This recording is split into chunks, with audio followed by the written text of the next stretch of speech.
Dear guests, welcome to the 4th Annual State of the School Address.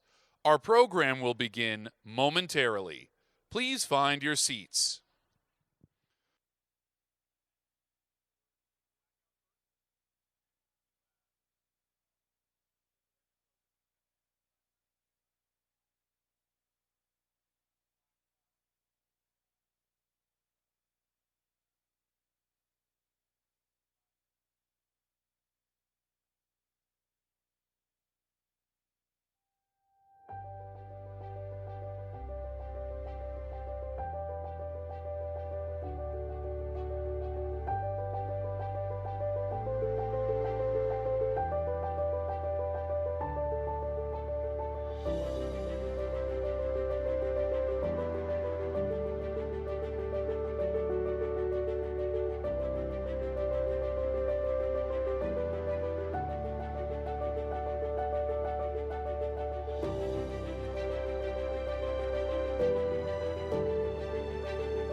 Welcome the Chair of Milken's Board of Trustees, Richard Sandler.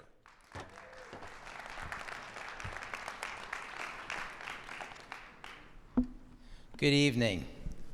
I'm Richard Sandler. I have the honor of chairing the Board of Trustees of the Milken Community School. And tonight, I have the pleasure of welcoming you to the 4th Annual State of the School.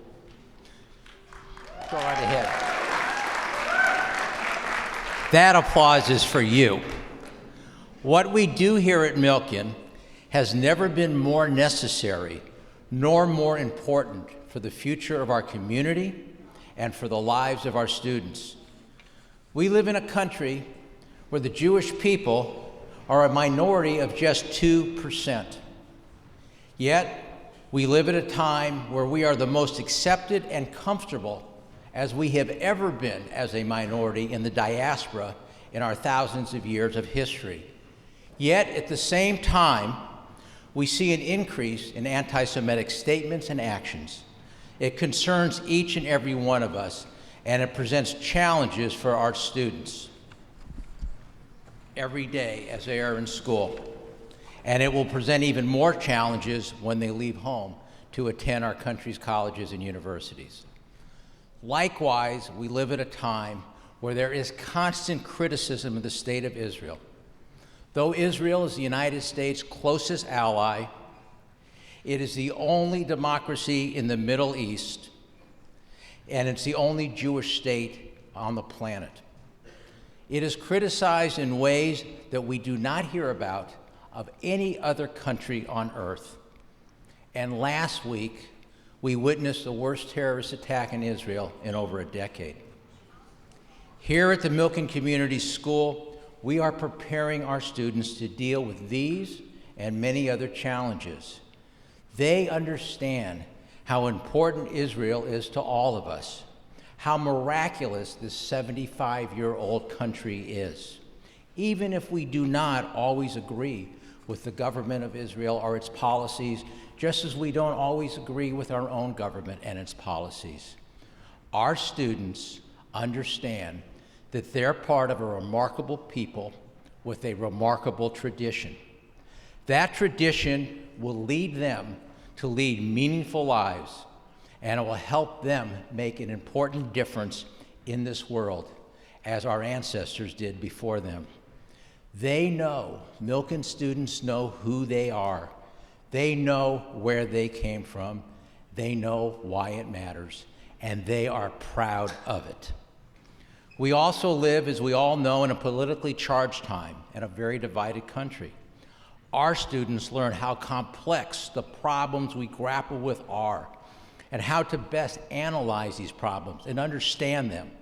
They learn to discuss these problems rationally and respectfully in our best tradition as they seek solutions. They're receiving, in short, an outstanding Jewish education. but they're also receiving an excellent secular education. They will have the tools they need to be successful in this complex and challenging world. Jewish education has been the centerpiece of Jewish life throughout history. And here at Milken, we gladly accept that awesome responsibility to ensure continued excellence in education. It's an honor for me to serve as the chair of the board of this school, alongside our dedicated board of trustees, our outstanding educators and administrators. There are a number of my fellow board members here tonight, and I would like to ask all of you to please stand with us this evening so we can recognize you for your leadership. Could my board members stand? Could we have some lights on the front?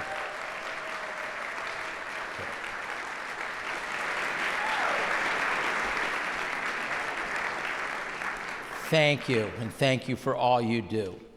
I also want to take a moment to thank our committee chairs, Marav Goslin, our Milken Parents Association president,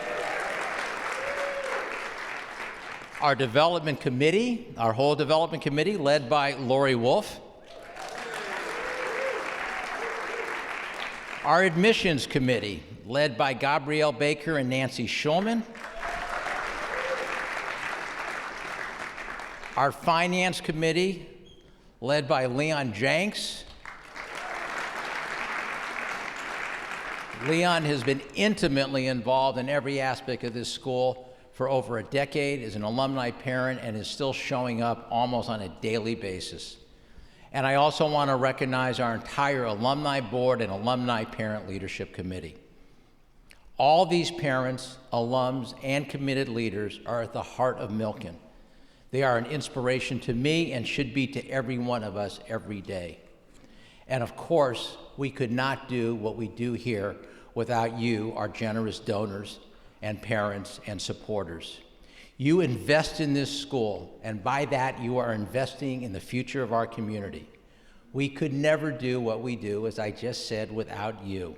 And I cannot thank you enough for your important investment and for being here, because you show support for this school.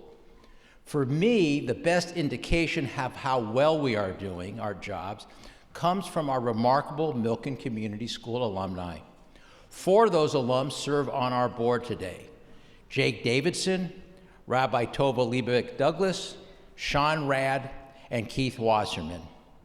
When I hear how they and so many others reflect on their time at Milken, their relationships with their teachers, their lasting friendships, and the responsibility they feel for repairing the world according to the values of our Torah, I take pride in knowing that Milken is the foundation for their Jewish futures. I've had the privilege over the years of serving our community in a number of capacities. I've sat in boardrooms and had the honor of leading meetings in Los Angeles, New York, Tel Aviv, and Jerusalem. I've had some incredible experiences over this time, experiences that mean a lot to me. But I could tell you tonight that nothing I have done can be more important, or have a more immediate impact than the opportunity to work with our extraordinary leadership team here at the Milken Community School.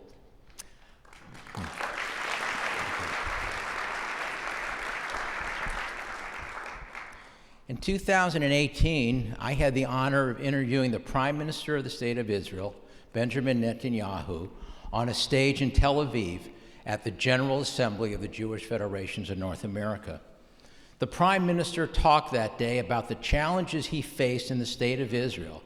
He said those were immense challenges then, as they are today, but he was very comfortable that he could and would be able to meet them successfully with other leaders in Israel and with the people of Israel, as he reaffirmed his commitment to strengthening Israel for all Israelis, Jew and non-Jew. The Prime Minister also talked that day about his greatest concern that he did not feel he would have any control over. That concern is the survival of Jewish identity and Jewish values. He talked about the importance of a Jewish education in addressing that concern and our collective responsibility to ensure that our children understand who they are, where they come from, and be proud of it.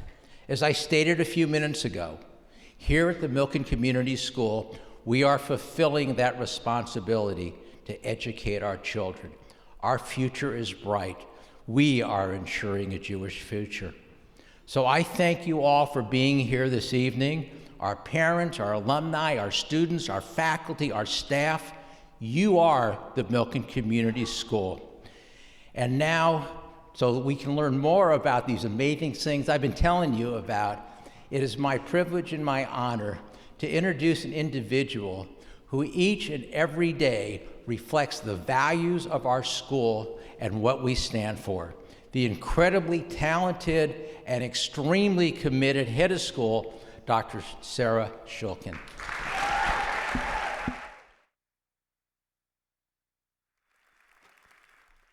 You were excellent.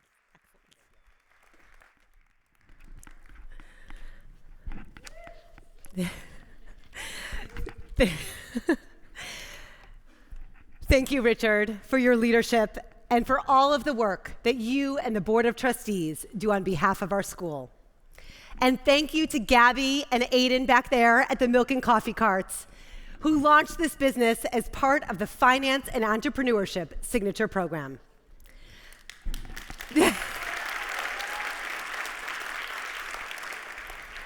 A special thank you to my truly exceptional leadership team, whose work underlies every word to follow. And to the entire Milken community, thank you for being at the 4th Annual State of the School Address. Last Friday, 12th grader Ophir shared a story with me that happened in April on his 11th grade civil rights tool. It started in Selma, Ophir told me, on a crumbling gravel pad where leaders of the civil rights movement stood.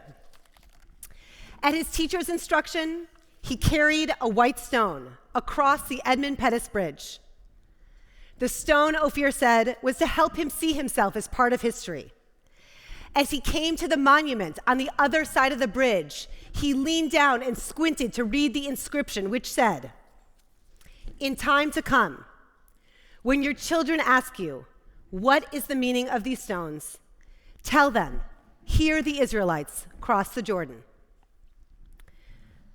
Ophir revealed that he was struggling with how to keep this memory alive, and part of that struggle was an inextricable sense of his commitment and his wrestling with his faith. Still wrestling with those questions when they arrived at Birmingham, he and his classmates heard from 89-year-old Bishop Woods, who worked alongside of Martin Luther King Jr. and Reverend Abernathy. Bishop Woods pulled the Milken 11th graders into a circle. He got them on their feet, and he started them singing, "I'm Gonna Let It Shine," the song of protest and perseverance sung at that very spot so many years ago. Bishop Woods, dressed to the nines, gave our Milken students a blessing. He blessed them to find God in the world and then in the people around them. Ophir told me that he felt compelled to give something back. So he waited patiently until the crowd dispersed, approached Bishop Woods and said, "Sir, you gave us a blessing. May I give you one in return?" And then Ophir said to me that without conscious thought, he recited the Birkat HaKohanim in Hebrew and in English, the 4,000-year-old prayer which comes straight from the Torah and is still said in synagogues and homes all over the world today. Ophir's story in many ways is an echo of Parshat Bo, which we read last Shabbat. In this Parsha, Moshe addresses the Israelites just days before their release from 430 years of exile. But Moses talks not of freedom, not of the promised land, but rather he speaks of the duty of parents to educate their children. Like the inscription on the Edmund Pettus Bridge, Moses tells the Israelites to tell their story so that every future generation feels that they too left bondage in Egypt.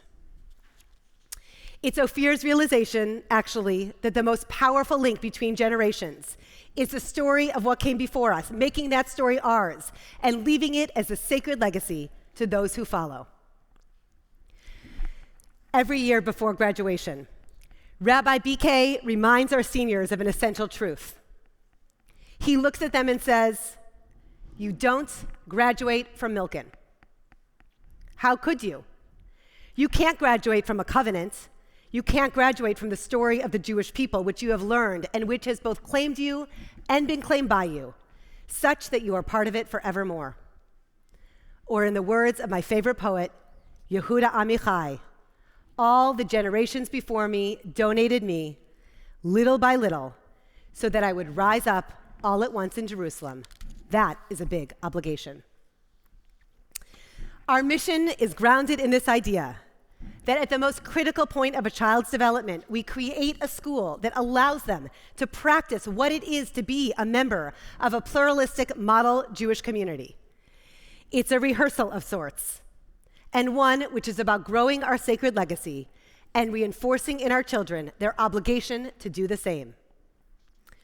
Over the course of this evening, with a foundational framework of our mission and core values, we will reflect together on where we've been, where we currently are, and where we're going. Let's start by hearing the wisdom of our oldest Milken students delivering inspirational words of Torah in their senior sermons.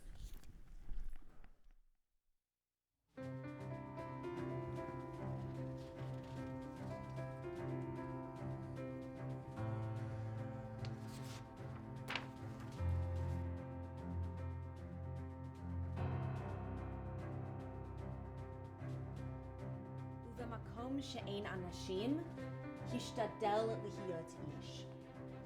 Only the sensationalism of his claims. I'm here to ask you all one question. Why do we hate to be out of our comfort zone? Fear made sense 100,000 years ago, but nowadays it inhibits us from reaching our fullest potential. We live in a world where the loudest and most attractive voices are amplified to an almost deafening decibel through social media. The Torah discusses control over your fear in Moses' story. Korach challenges the leadership of Moses and Aaron, claiming that they have no right to call themselves more holy than the rest of the Israelites. Before his death, he said to Joshua, the man he was passing his leadership over the Israelites to, "Be strong and courageous. Do not be afraid. Do not be discouraged, for the Lord your God will be with you wherever you go."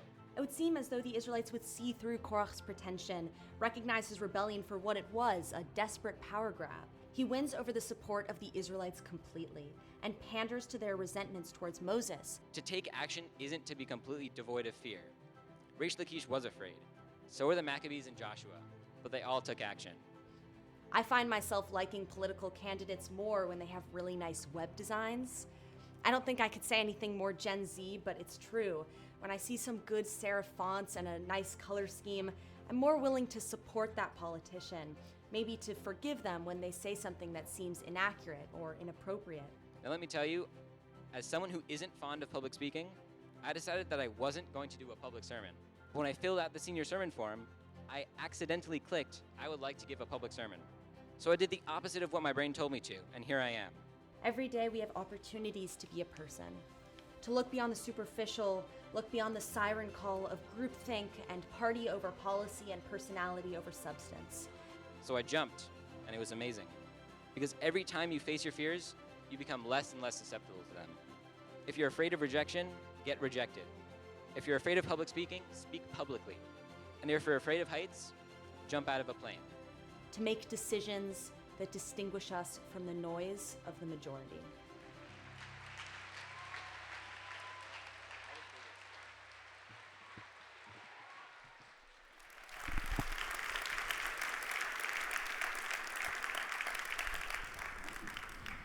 Tonight is a status update on our strategic vision, which we drafted alongside of 150 members of this community.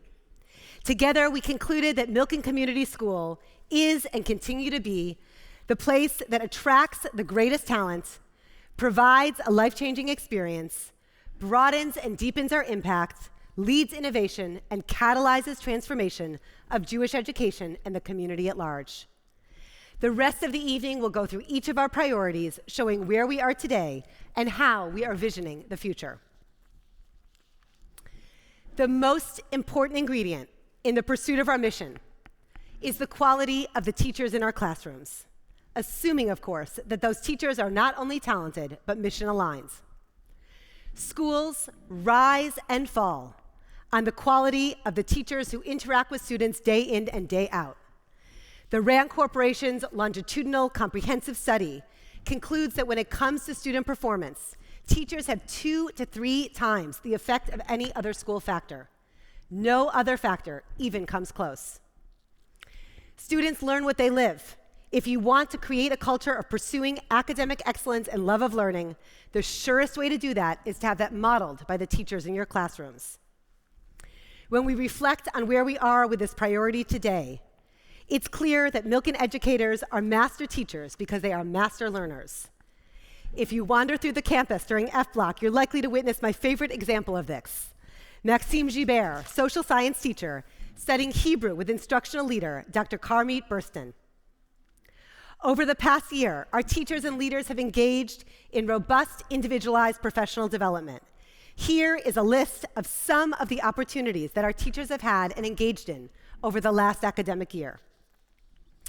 We also launched our Integration Fellowship, which integrates knowledge and skills of teachers' academic disciplines with the Jewish texts, values, ideas, and practices. For instance, Dr. Zanotti is developing a literature project that looks at Jewish sources on human nature and monsters and holds them up against the classic texts of Frankenstein and Dr. Jekyll and Mr. Hyde. Or Dr. Shanasa, working on a biology unit that applies Jewish legal and philosophical sources to humankind's environmental impact and responsibility. We're proud that one of our leaders, Chris Scarlatta, was just selected to the prestigious NAIS cohort of aspiring heads, and that 7 members of our team enrolled in our own associate head of school, Limor Dankner's Leadership Institute. I want to share a clip of one of the most exciting moments of our year, when longstanding master teacher Monica Durrani received the Milken Family Foundation's prestigious Jewish Educator Award, given annually to the most exceptional Jewish educators in Los Angeles. Homecoming is so important to Milken. It brings our community together. It creates ruach, as we've seen. Bit of a surprise. Homecoming is important, but it's actually not the real reason we're gathered here today. I'm here at this great school to present a Jewish Educator Award to a truly remarkable educator. It gives me great pleasure to present the Jewish Educator Award to a truly outstanding teacher, and that teacher is Monica Durrani. I want to thank you for making education your chosen profession. Congratulations. I've loved teaching since I can't remember how old I was. I used to line up all my dolls and stuffed animals on my bed and start class. And I'll never forget the day that I came onto this campus. We say Kehila, joyful community. I can't tell you how much we all resemble this. I always say summers are my time of sadness because I don't come to school every single day. So thank you all for honoring me and for being here this morning. Thank you. Our faculty has also demonstrated tremendous creativity and initiative in developing new courses that respond to student interests and growing trends in education. We're especially excited this year about our Positive Psychology and Judaism course and our Law and Society course. And next year, as we look to our new courses, we're going to build on our Art, Architecture, and Design and Storyteller's signature programs. I often wish that parents could hear the quality of conversations in our educational leadership meetings. The video that follows is a trailer for our best attempts to give you a window into the level of thought and intentionality that informs a Milken education.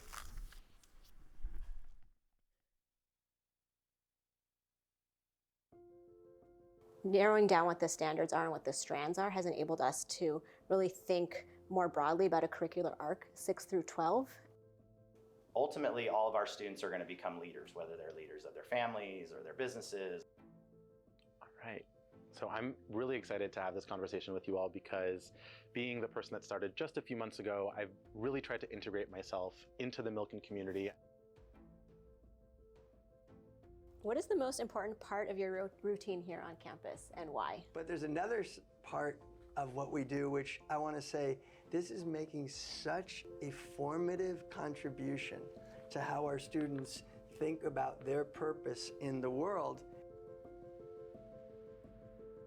Be part of this child's learning. Otherwise, I think we're missing something really important. Chris, I noticed you joked that we have 54 years of Milken experience between us. And calling us old, Bill? Yeah, a little professionally. But and then I have 16 years. I'm the rookie of the division heads. So. Wrestling with that and being on the cusp of it instead of just in a reactionary mode is really important. But the work has been hard and meaningful and is really paying off. For me, one of my greatest joys is sending a Kol HaKavod note home. Having a student that's maybe really struggled in the classroom and then they just totally ace this test. And that's, I think, something really unique to Milken.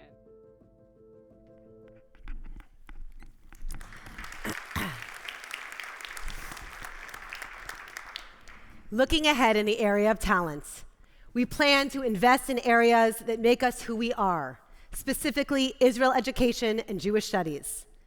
And additionally, we're focusing on cultivating student talents in our 3 branches of leadership: student government, student judiciary, and the student advisory committee, as well as encouraging our students to pursue leadership development through national and international opportunities.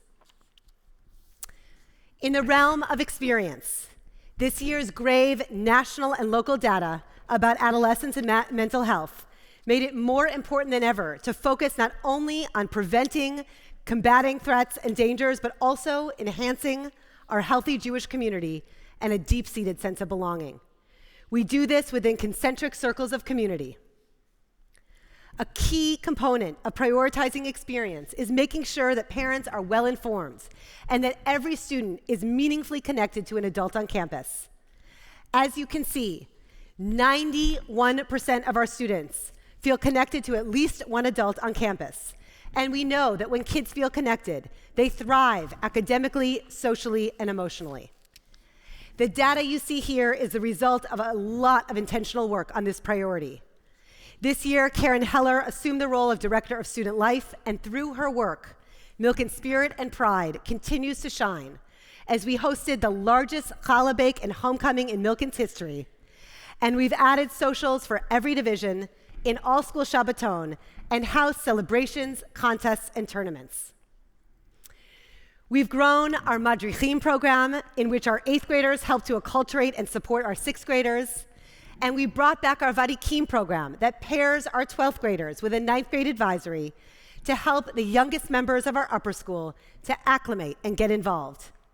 For the first time, we're running an 11th grade health program focused on issues such as consent, suicide, fentanyl, and addiction. Increasing belonging, wellness, and overall experience is vital for our students, and it leads to the secondary benefit that Milken parents and students are sharing their positive experiences. Many parents have shared that it feels like the whole of Los Angeles is buzzing about Milken, and the numbers support that narrative, with inquiries up 45% and applications up 49% over the last 3 years.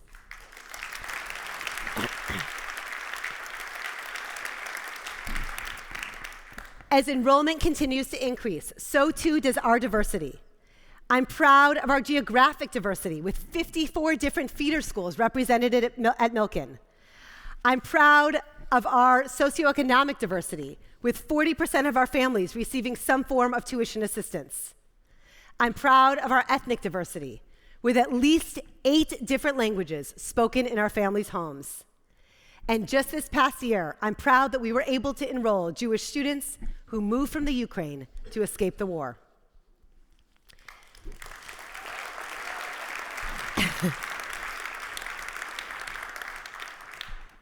Siri Turk, a revered social science teacher and educator, in her role as Milken's Diversity and Inclusion Coordinator, is helping our students to develop knowledge and a range of perspectives on experiences that exist within and beyond our gates. And with a recognition that the collective Jewish experience with anti-Semitism and ostracism informs our work on combating all other isms and hateful intolerance. The students you will hear from next have tremendous courage, and I'm grateful for them to sharing insight that is both deeply personal and often controversial in the polarized world in which we live.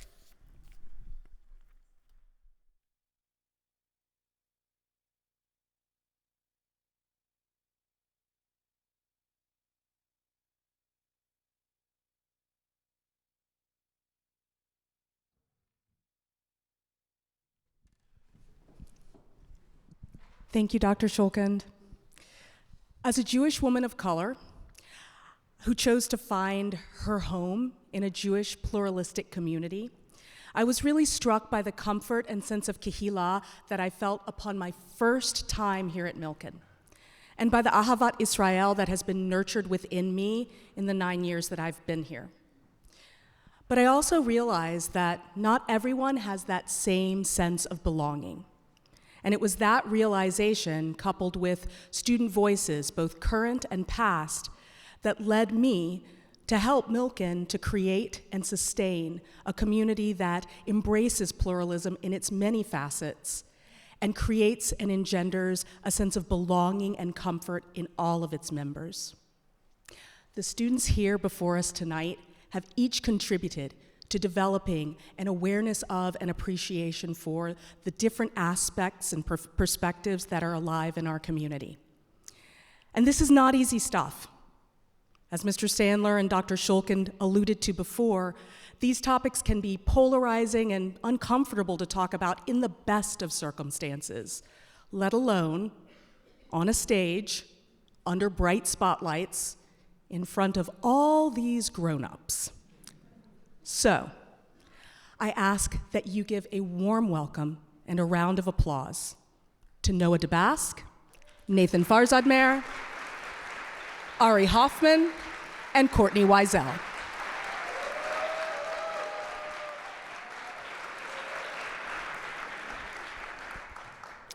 So Courtney, I'm going to start with you. You had this amazing opportunity to participate in the Student Diversity Leadership Conference, which is sponsored by the National Association of Independent Schools. This is a prestigious and selective national convention in which you have the opportunity to engage with peers from diverse backgrounds all around the country. When we talked after this experience, you brought back this passion, this interest in delving into identity. And so I'd like for you to share with us, what is it about exploring the identities of others that helps to inform one's own identity formation? Yeah, so basically during the Student Diversity Leadership Conference, listening to others' experiences allowed me to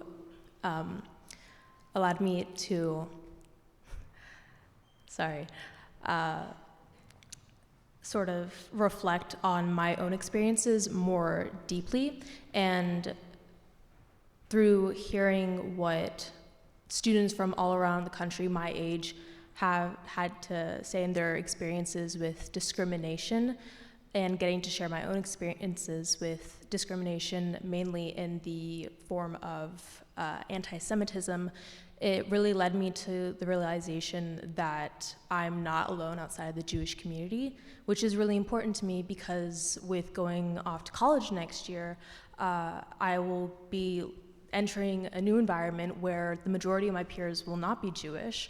And so with that comes a greater chance of encountering or facing anti-Semitism. And so SDLC for me, it helped me to feel more comfortable coming into and expressing pride in my Jewish identity. And what the takeaway for me from SDLC was that I'm passionate about leading conversations around identity within the Milken community, and in hopes of helping my peers sort of compare identities that may seem different and making connections between them, and in doing so, hopefully my peers or students at Milken will be able to find more of themselves in their Jewish identity and be able to take that with them once they leave here at Milken. Thank you. You know,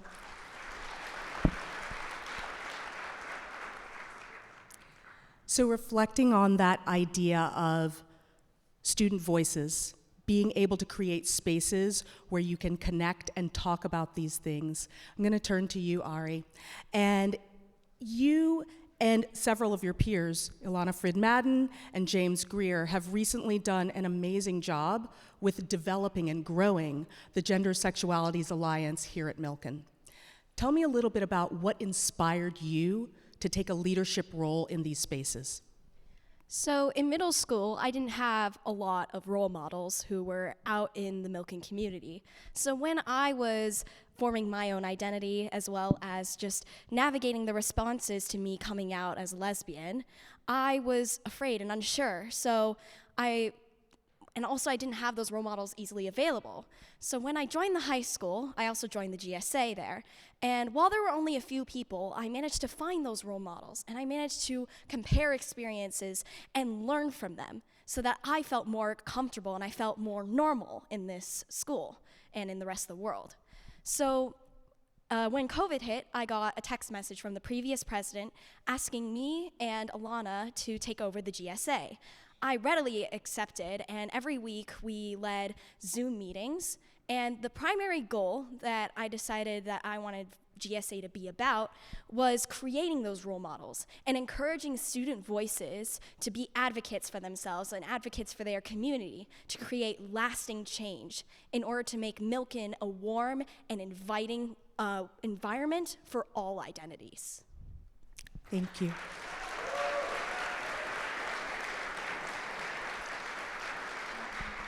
That piece about student voices and empowering them to be strong advocates for their community and their experiences leads me to discuss this with you, Nathan, because you and your peer, Nathan Namvar, started our Persian Culture Club last year. This has been an amazing program, and it's been really interesting to see how the program has developed, particularly this year with the changing face of Iran and the current social protests and struggles that are happening there.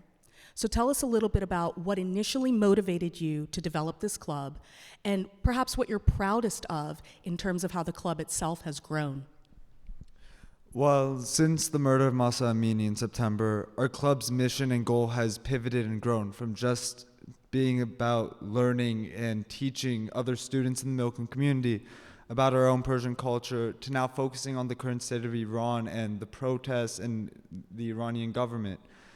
And since September, I've personally been more motivated to advocate for my Persian heritage and to see a change in Iran, because the people in Iran are struggling and it's hard for me to watch and stand by. But initially, that's not why we started our club. Initially, we wanted to start our club because we wanted to enhance the perception of Persian culture in our community. We know there are different stigmas around Persian culture and Persian people, and we want to try and change it. And we also want to go learn more about our historical aspect. We want to learn pre-revolution how life was for Jews, how life was for Persians. And I think we've accomplished this both with Persian students and non-Persian students. And throughout all of this, what I'm most proud of is the environment we've created. We've created an environment where all students can come and learn about our Persian culture, and we can learn about their own cultures and their different traditions. We can deep dive into their traditions and why they do it. We can learn the origins of their different traditions and cultures. And my one wish for all my members is, as I leave and as my members leave Milken, for them to create and foster new environments in the places they go. I want them to be able to teach their culture to other people and for them to be able to learn other people's cultures so that we can have a more well-rounded and more well-taught society. Thank you.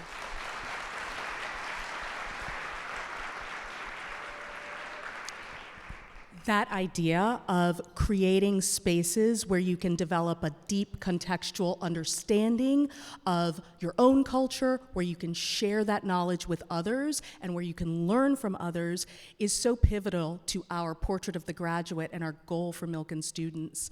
And so I turn to you, Noah, when we reflect on this aspect of what brings us to this work and what draws us as a Jewish people uniquely to this. Because for Milken, a foundational element of developing a community that is both diverse and inclusive is related to our historic and current connection to the marginalization and oppression of anti-Semitism. So in reflecting on anti-Semitism itself and on the concept of Jews as a stranger in a strange land and the responsibility that that brings with it, what do you think has been the work of Arevut, and how has that mission impacted our work of Arevut here at Milken? So being strangers often means that our experience as Jews and with anti-Semitism is invalidated, and there's a lack of empathy for it. And so we should see that as a responsibility and a call to action to ensure that others aren't made to feel the same way. And coming from a more diverse public school, which had its own pluses and minuses, one thing that I really like about Milken is the acceptance for and the encouragement of my Judaism, and knowing that when I walk around campus, I have something in common with everyone here, and that my Judaism isn't going to be made to be a target against me. And in addition to that, one thing that comes with the relative lack of diversity that a community like Milken has is a lack of acceptance and a lack of excitedness about the perspectives of others. And so this week with Arevut Week, we got to hear the perspectives of the different perspectives of those both within and without of our insular community. And I think that allows us, experiences like those allow us to celebrate the diversity we do have and be more welcoming to that we don't.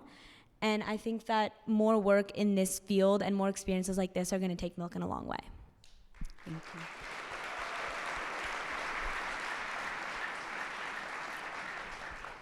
I think reflecting on that piece of being able to share with others, having the safe space of this community, but also being able to grow and learn is a powerful part of what we offer here in the Milken community. And I want to say thank you to all of you, not only for your willingness to share under the bright spotlights in front of this audience to share with this community, but even more so for your willingness to be leaders and educators in this space, and for the gift, the legacy that you are leaving of a Milken community that is one that embraces its pluralistic nature and creates a space of comfort and belonging for all of us. Thank you so much for being here.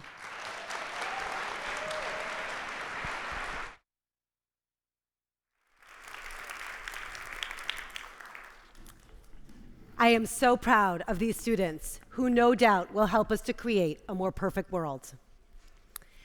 In the realm of experience, we also know how important athletics is to student life and the sense of campus spirit, especially with 70 to 80% of the student body participating in any given season.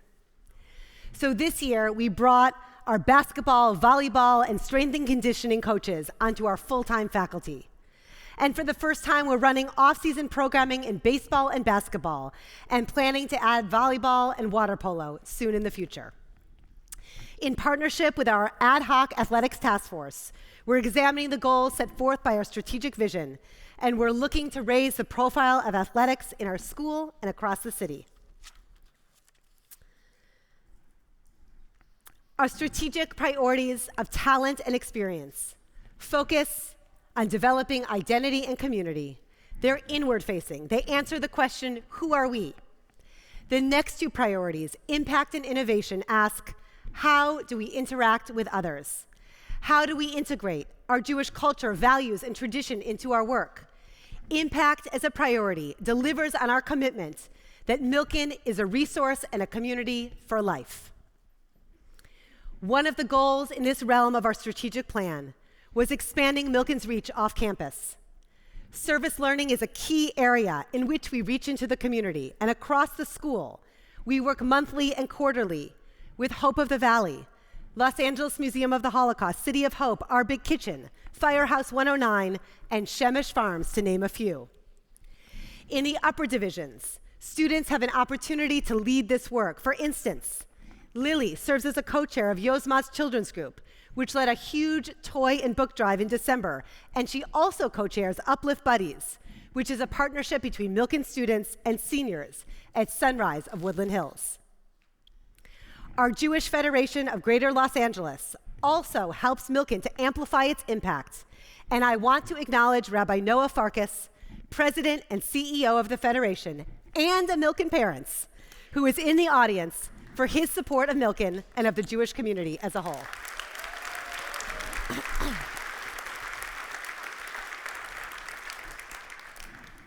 Impact also happens in the ways that our students apply and extend their learning in other contexts. Let's hear from scholar-athlete Shia Schwartz about his lab work as part of the Mitchell Academy of Science and Technology's Advanced Science Research Program. Hi, my name is Shia Schwartz, and this is my honors science research and design project. For my project, I'm working with a fourth-year PhD student at the USC Biomechanics Lab. We're researching Achilles tendinopathy, which is the degeneration of the collagen protein and inflammation of the tendon. Achilles tendinopathy is one of the most common lower limb injuries, and it affects sprinters, runners, and jumpers. As an athlete, I understand the importance of your Achilles tendon because it's a major stabilizing factor within your leg. It is crucial for everyday movements and athletic movements. Sprinting, running, jumping, even walking uses your Achilles tendon. We use bilateral analysis to compare the limb affected by tendinopathy to the limb that's not affected. In front of you, you can see two Achilles tendons, the left Achilles tendon and the right Achilles tendon. So we're comparing the two tendons of a single participant. If we look at the right Achilles tendon, it's much bigger and has swelling, which indicates the tendinopathy, allowing us to understand that the right Achilles tendon is the involved tendon. In order to track movement and measure power output, we use Qualisys motion capture and EMG to understand what is happening in our patient's limb. This is a sample of some of the data we collected. We graphed our participants' motion on a three-dimensional plane. If you walk into our lab, you can see 13 to 14 cameras all around the room capturing our participants' motion using those reflective markers I talked about earlier. This is the data we received from the experiment I just described. If you look at the green dots, those are referring to the ankle. On the x-axis, you can see that we have the non-involved versus the involved side, and the y-axis, you can see the energy expenditures graphed. If you look closely, you can see that involved ankle actually contributes more energy than the non-involved, which does not support our hypothesis. As researchers, this means that there's either other factors that are affecting this participant's energy expenditure, or our hypothesis is incorrect and we need to go back to the drawing board. In order to determine which is true, we need to increase our sample size and have more participants in for testing.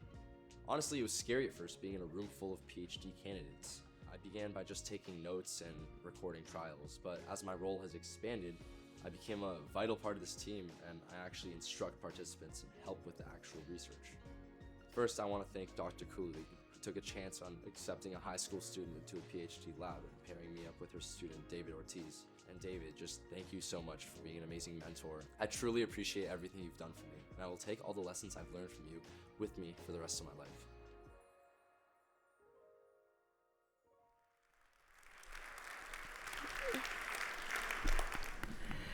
Another way of expanding Milken's reach has been through our industry-leading internship programming, available both to our seniors and to our alums. This year alone, we offered 60 internship opportunities, framed and explored through a Jewish lens, spanning many different industries. We also offered 13 career enhancement events in areas like networking, public speaking, and interviewing. Part of the priority of impact has to do with prioritizing affordability and fiscal sustainability. Currently, 23% of our budget supports financial aid, and this is higher than any of our peer schools. We're committed to solving the issue of affordability so that any family that wants a Jewish education at Milken can afford it. And we're committed to ensuring that the school has the finances and program resources to thrive into perpetuity. Currently, our endowment is close to $15 million, a 100% increase from where it was just 4 years ago.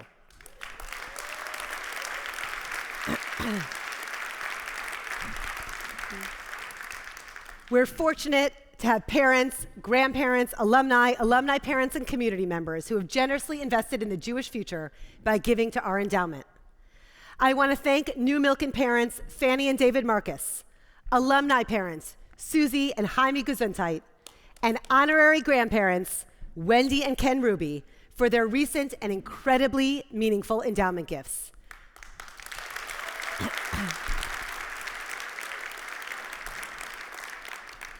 Last year, at our 30th anniversary gala that drew more than 800 community members, we announced that Janine Winkler-Lowy gave $1 million for the Massa scholarships for families working in Jewish organizations. And we also raised nearly $500,000 for a new Rabbi Zeldin tuition assistance fund for children of our alumni. These funds are a poignant reflection on our mission and values. Thank you so much, Janine, once again, for your incredible generosity and leadership.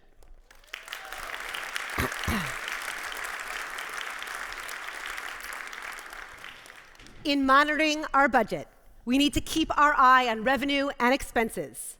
And what you can see from this slide is that expenses are largely allocated to faculty and staff compensation, which makes up 70% of our budget. Every year, the Finance Committee and the Board of Trustees sets the following year's budget with a priority to increase tuition in as small a way as possible. With the increase of inflation, setting next year's budget took exceptional partnership and hard work. In our decisions, we balanced the need for our community to continue accessing a Milken education and the need for a Milken education to remain synonymous with excellence. For the 2023-2024 school year, there will be a 4.25% tuition increase, putting tuition at $49,950.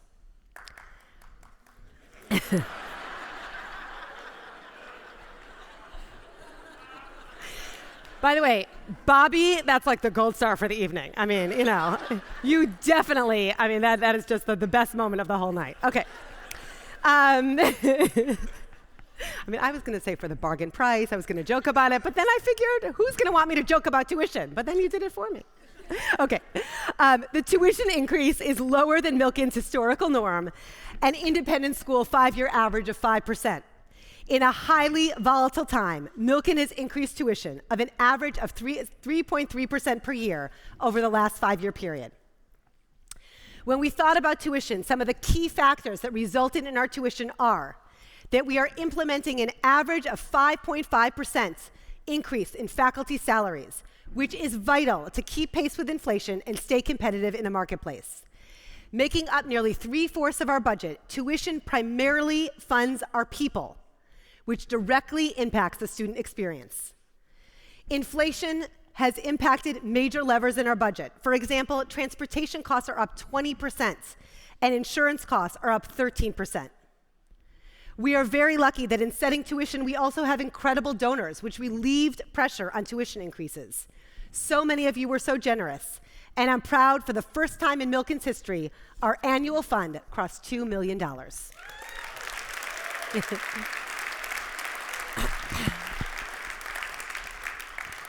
If you want to know more about the school's revenue and expenses, join us for the School's Budget Teach on February 8th. When we're talking about facts and figures, it's easy to dissociate from the core of the work in the realm of impact, the generation of Jewish leaders and thinkers steeped in our texts and values. Let's hear from some of them how the Beit Midrash signature program shapes their intellectual ability and ethical responsibility across all realms of school and life. I think what I learned most in Beit Midrash was how to ask a critical and thoughtful question. And that is something I think about every day to this day, is how to try and poke a hole in it, try and ask something thoughtful that maybe somebody hasn't asked before. First you're like presented with a text and it kind of sounds like gibberish, and then you have to like reread it a few times, or like, you know, you rewatch a movie and you discover new things every time. It's like when you study it with someone else and then you study it with your teacher, you're all coming from different perspectives, so we're all identifying different aspects of the text. So then we have to wonder, like, why did we encounter this the first time, or why is this so poignant in the text but it's not as relevant later on? one of the core things is, like working in Chavruta, that was not something that would happen all the time in other classes. And I feel like in college, that's definitely a huge thing, like working in pods, working in pairs. My professor will just set us up with 2 people that I've never even met before, and we have to work together to kind of pull something apart, like something that's really challenging.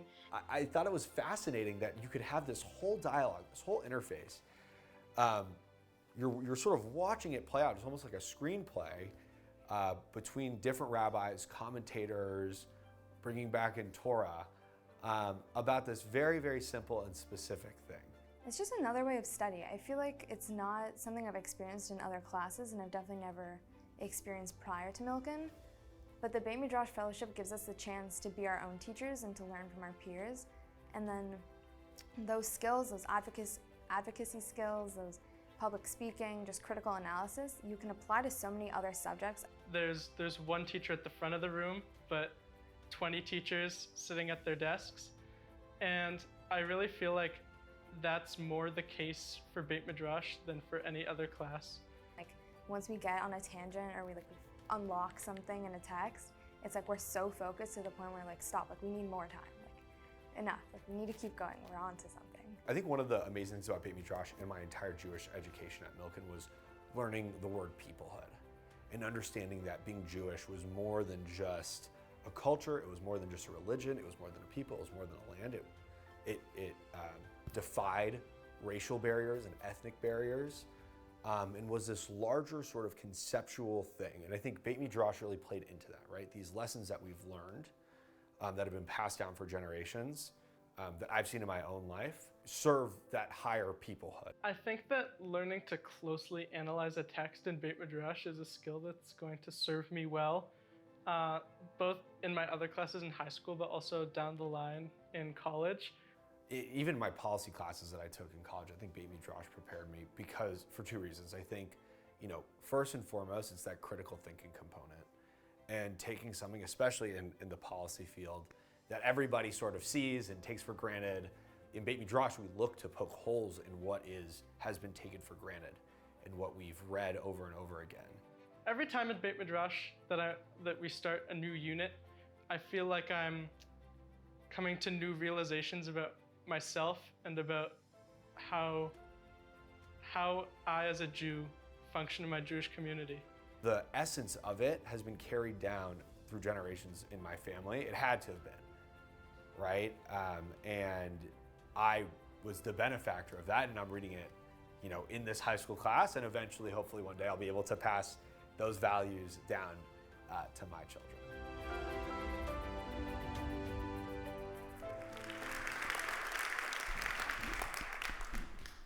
Looking ahead in the area of impact, we're focusing on our alumni and our alumni parents.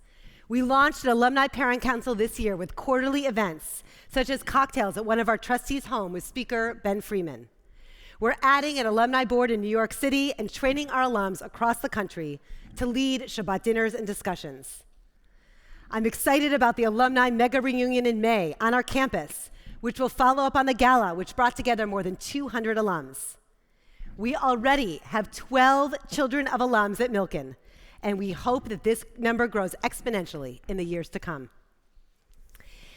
Innovation is all about creating programs that reflect the most innovative thinking in education, expand on the successes of our signature program, and value students' ideas, questions, and creativity through the lens of our Jewish tradition. In the realm of innovation, we're proud of the reimagining of our senior year. Instead of ending at Pesach break as we used to, we extended through June, reclaiming this precious time to prepare our seniors for college and beyond. We launched the Masa Capstone Program, offering our seniors 4 distinct pathways for a depth of leadership and a meaningful culmination to their Milken experience. We have, for instance, the Deli and Herb Weisberg Israel Leadership Circle, generously funded by alumni and board member Jake Davidson. This leadership circle includes a senior design trip to Israel, among other amazing opportunities. Another Masa pathway is our internship program, generously funded by alumni parents Susan and Stephen Kay, in which seniors can serve as second semester interns with Milken alumni or Milken community members. Oh, we could definitely clap for them. I mean, you know. Additionally, as our strategic plan calls for, we're continuing to build our signature programs. What will follow is a glimpse of Milken Storytellers, our signature program focused on creative writing and journalism. Here is Eden Hirsch, poet extraordinaire, who has been part of every aspect of this signature program. This is my poem, The Sun in My Dreams. The sun in my dreams sees himself as I see him. He does not tell me his only use is as light, that he is sustenance, that he was meant to sustain. He tells me he is golden. He tells me that he is the sun, that despite his duty, he is also divine. And when wax wings blister at his touch, leaving Icarus a drop in the sea, he apologizes once and accepts that he is forgiven. And in the passenger seat of his morning chariot, the sun in my dreams calls me his man. Thank you. Thank you.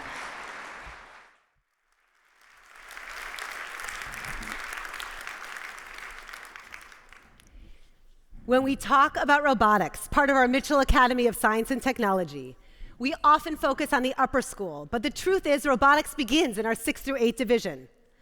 In fact, 7th grader Tessa is already a leader in this space, a future team captain for sure. Let's hear from her now.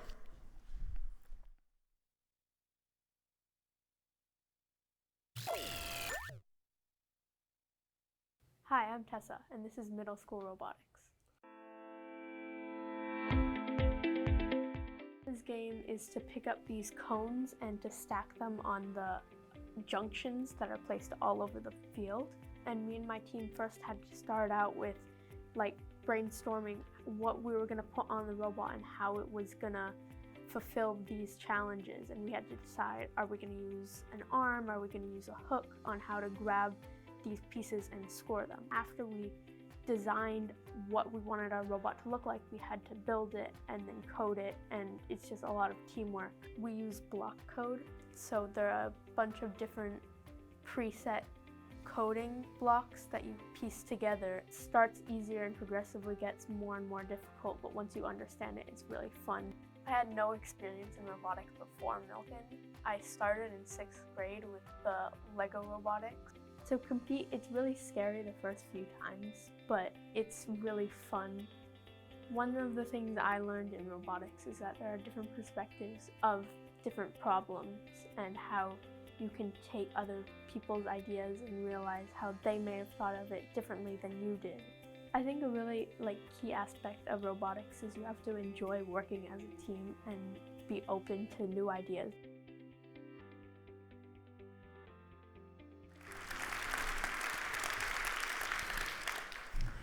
Looking ahead, Milken is always innovating and iterating as we further develop and implement our strategic vision. We're working on connecting each one of our signature programs with an organization at a university or a company, and also opening up a Scholar in Residence program to tap into the wealth of knowledge in the Los Angeles Jewish community. We're researching models of meeting the needs of neurodiverse learners, which will help us to serve our own students better and ultimately expand the number of students that we can educate effectively. We're in the early stages of thinking about taking 2 of our programs citywide, robotics and the orchestra, opening them up to the Jewish community beyond Milken. If talent and experience are about who we are, and impact and innovation are about how we integrate who we are into what we do, then transformation is about how we leverage our particular identity to shape the future. It is symbolically the sacred legacy we will leave behind. In the realm of transformation, our Beit Midrash Masa pathway includes a Holocaust curriculum co-designed by our seniors and Shoah survivors, as well as a student-led Milken partnership with a Catholic high school. This year, for the first time, We have also made Israel available to more students, thanks to the incredible generosity of Nurit and Rich Robin.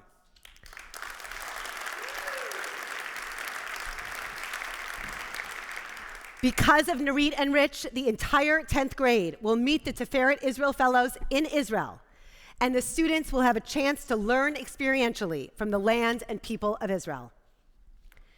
We are, however, victims of our own success, as we had twice the number of students interested in the Tiferet Fellowship as we had spots in the fellowship, due to constraints from our partner school in Israel, Alexander Muss. Unfortunately, this selectivity resulted in significant challenges and disappointment, and we are working with an ad hoc Tiferet task force to explore possibilities going forward. Over the last 2 years, a key element of the transformation at Milken has been the addition of our 6th grade, aimed at creating an entry point primarily for public school students. Many of our 6th graders would have likely never ended up at Milken, and now they will have 7 years of a rich, meaningful Jewish education. As you can see here, there is a huge range in where our 6th grade cohort is coming from. The most significant investment in transformation is the students themselves, assuring that they go on to the next phase of their education. They remember that they remain a part of the ongoing story of Milken and the Jewish people. Milken is proud of the 90% accept or defer rate for early admission and early action, and the exceptional results in every type of college, including Ivy League schools, liberal arts colleges, California schools, as well as large private and public universities.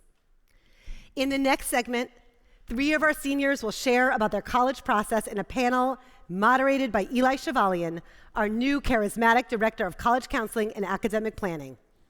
Eli came to us with a master's in public administration focused on higher education from USC. He worked in college admissions on both sides, high school and university, and he serves on the board of the Western Association for College Admission Counseling. Please welcome Eli and the students.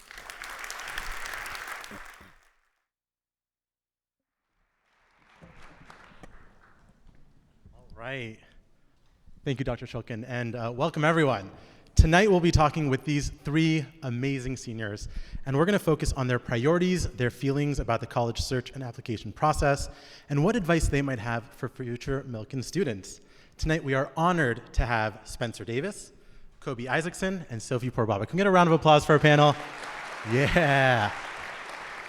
So I'd like to start tonight's conversation about focusing on priorities. Thinking of all the priorities that go into the college search process: size, location, cost, prestige.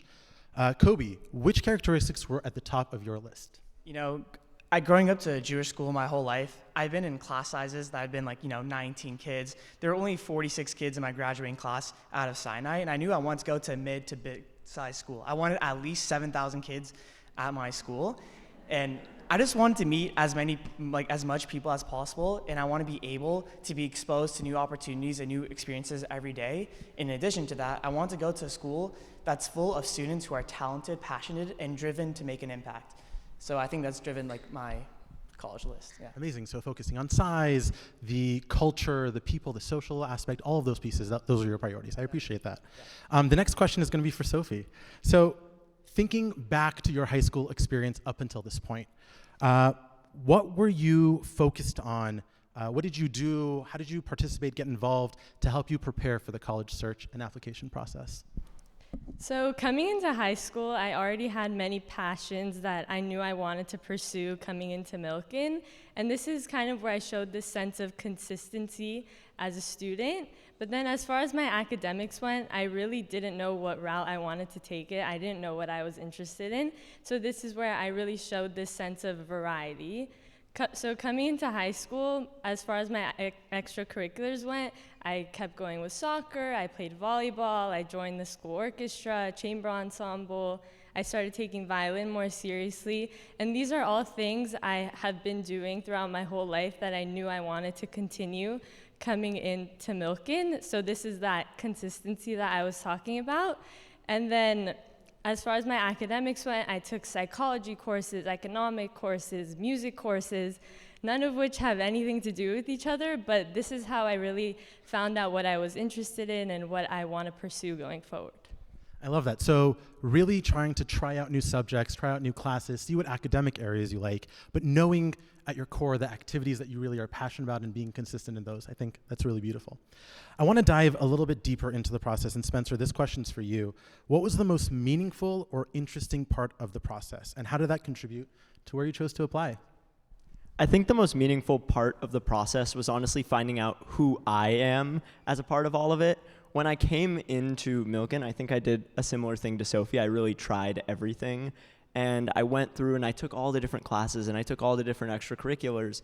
And so then approaching junior and senior year, I had to discover who I was amidst all that trying, right? What was I devoted to? And then from there, I had to figure out what I wanted and what I liked out of a college experience. And so discovering my college list, I realized that I really enjoyed journalism. So I started looking for journalism schools like Northwestern or Syracuse. And though those schools are bigger than I would have initially expected, it was that process of self-discovery that really helped me with those factors. I love that. So really looking inward, the introspection, your values, you're thinking about who you are and how you want to navigate the world. I really love that. We're going to look ahead a little bit, okay? So each of you are in very different parts of this process. Some of you have heard back from schools, some of you haven't heard back from schools. How are you feeling right now, and what are you looking forward to? I want to start with Spencer. I mean, I'm feeling pretty good. I'm waiting on a lot of decisions, so that's sort of exciting and scary all at the same time. But, you know, a couple years ago, I took positive psychology with my college counselor, Miss Epstein, and that really instilled in me, like, these great sort of values of, like, looking ahead and not focusing on the exact moment of happiness or sadness, because at the end of the day, it's all a part of a larger process. So though a rejection might feel sad and an acceptance might feel happy in the moment, I can be confident that at the end of the day, I'm going to end up somewhere that I enjoy. Thanks, Spencer. Yeah, I love it. Sophie, same question for you. How are you feeling right now, and what are you looking forward to? So like Spencer, I also don't know where I'm going, which obviously carries a lot of stress, like with the unknown, but I didn't apply anywhere in California, which I know a lot of the parents in the room are going to disagree with me on. But I'm excited to leave. I know I'm going to be going out of state. I'm excited to sort of gain my own independence and really find out who I am as an individual without having the backbone of my family and my friends here in LA 24/7. So I'm really excited about that. Thank you. Awesome. Finally, Kobe, how are you feeling right now? What are you looking forward to? I'm feeling very optimistic like them. I still don't know for sure where I'm going, but I recently got into USC for biomedical engineering. So, thank you.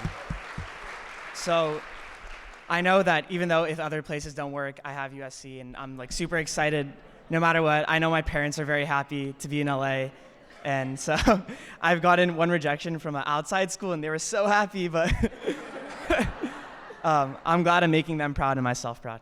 Amazing. Thank you. So we always talk about making the most of your high school experience and how every step of the journey counts.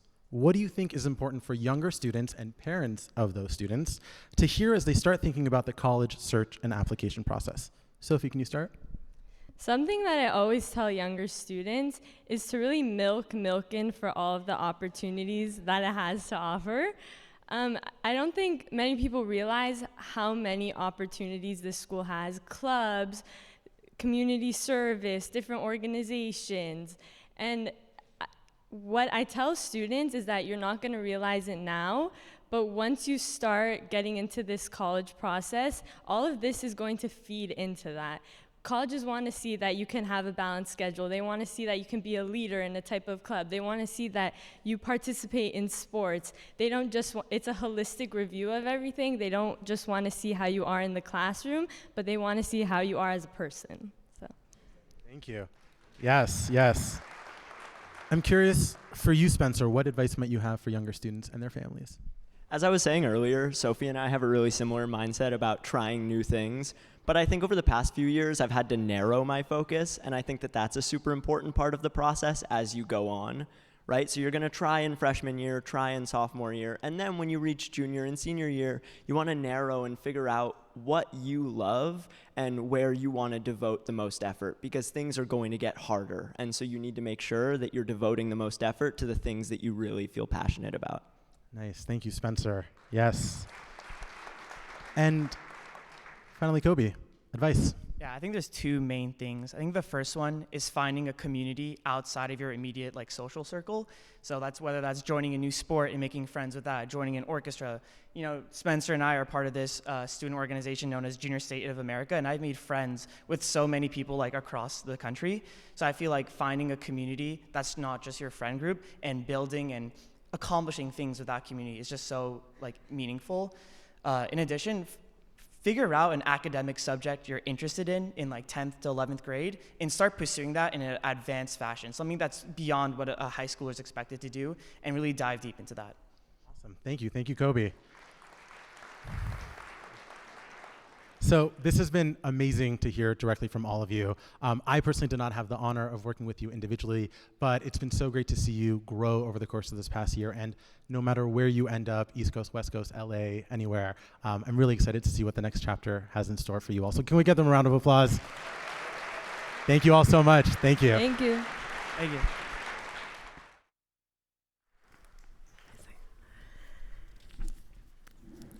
To fully realize the priority of transformation, our work is really focused on facilities. We're in the final phase of a campus master plan, which will allow us to reimagine and modernize our campus into something truly inspiring for this community. We're hoping to expand our student-focused spaces on the upper school campus, the Milken Mart, the amphitheater, the Beit Midrash, and a student commons area. At the middle school, the master plan will prioritize a new science and arts building, so that our spaces keep pace with the quality of our programming. As we've mentioned over the past year, it's been a high priority to acquire additional land. Our Board of Trustees formed a land acquisition task force, which is actively pursuing opportunities that will allow us to build fields, athletic facilities, as well as to continue to grow the number of mission-appropriate children who have access to a Milken education. Our incredible enrollment growth is fast-tracking the reimagining of our current campus in an exciting new expansion. The theme of this evening has been growing our legacy. Rabbi BK tells the students that they do not graduate from Milken, that they cannot graduate from a covenant. And there is so much evidence that students know that even before they cross the stage. I think of Ophir, for instance, and his unassuming quiet strength and his uncommon introspectiveness. Listening to Ophir share his story was one of the most moving, mission-reaffirming, holy experiences in my headship at Milken. And there are many more everyday examples of our students understanding their role in the story of the Jewish people. Ben, for instance, who's working on a project to turn one of our concrete walls into a mural on Jewish history. Jaden and Alana, who taught our faculty about how to make Milken more inclusive to its LGBTQ+ students. 11th grader Jonah, who coached the middle school flag football team, and 11th grader Jack, who teaches the middle school robotics team.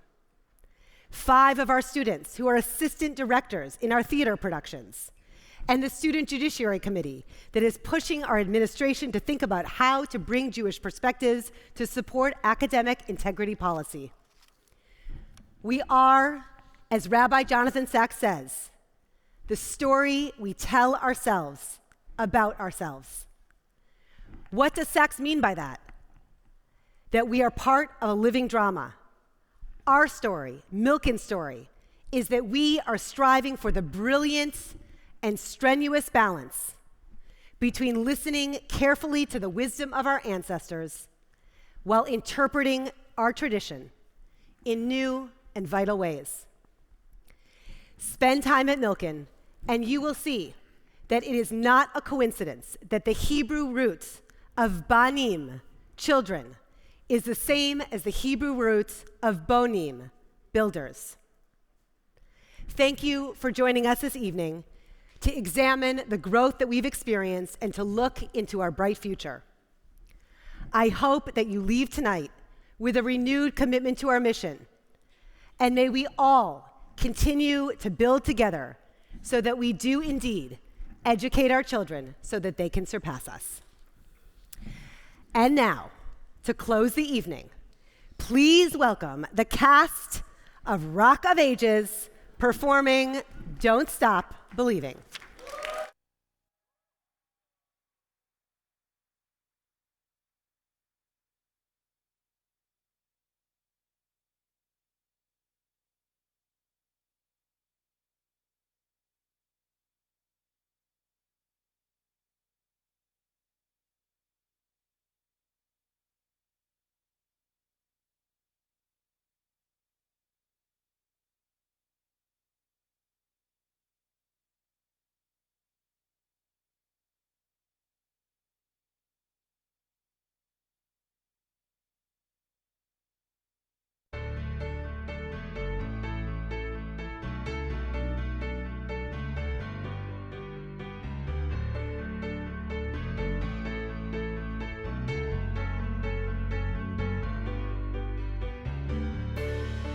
She's just a small town girl living in a lonely world. She took the midnight train going anywhere. He's just a city boy, born and raised in South Detroit. He took the midnight train going anywhere. Ooh, yeah, yeah. Ooh, yeah, yeah. Working hard to get my fill. Everybody wants a thrill. Paying anything to roll the dice just one more time. Some will win, some will lose. Some are born to sing the blues. Oh, the musical, it never ends. It goes on and on and on and on. Strangers waiting. Up and down the boulevard, their shadows searching in the night. Street lights, people living just to find emotion, hiding somewhere in the night. Don't stop believing. Hold on to that feeling. Street lights, people. Don't stop, don't just believe it. Oh yeah, hold on to that feeling. Hold on, little girl. Lights, people. Don't stop believing. Hold on to that feeling. Street lights, people. Don't stop.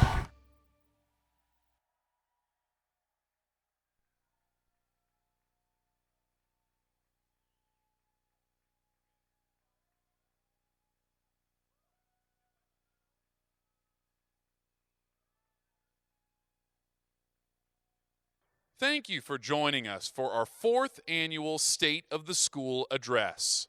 Please drive safely and have a wonderful evening.